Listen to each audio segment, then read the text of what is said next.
নমস্কাৰ, মই পাৰ্থংকৰ চৌধুৰী, অসম বিশ্ববিদ্যালয়ৰ বাস্তু আৰু পৰিৱেশ বিজ্ঞান বিভাগৰ ডিন।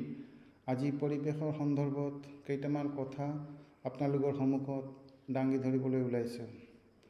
এয়া হ'ল যোৱা কেইটামান দশকত মানুহৰ অতিৰিক্ত প্ৰয়োজন আৰু লোভনীয়তাৰ বাবে পৰিৱেশৰ মানদণ্ডৰ অৱনতি ঘটিছে।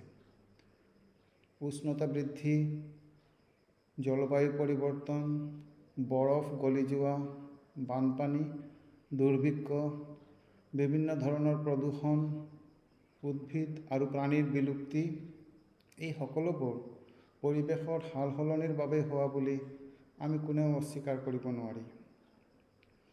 পৰিৱেশৰ সমস্যা মানুহৰ স্বাস্থ্যৰ বাবে এক ভয়াৱহ ভাবুকি হৈ পৰিছে।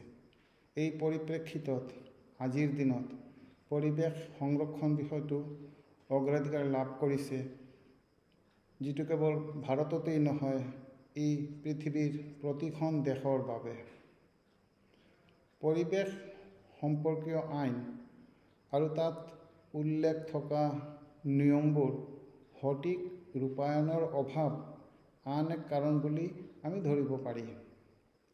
সামাজিক মাধ্যম অথবা ছ'চিয়েল মিডিয়া প্লেটফৰ্ম যেনে ফেচবুক, এক্স, পূৰ্বতে টুইটাৰ, ইনষ্টাগ্ৰাম আদি আৰু বিভিন্ন নিউজ পৰ্টেল আৰু বাতৰি কাকতে পৰিৱেশৰ প্ৰতিটো ইতিবাচক আৰু নেতিবাচক ঘটনাক ৰাইজৰ সন্মুখত দাঙি ধৰাৰ এক সুন্দৰ সুযোগ প্ৰদান কৰে।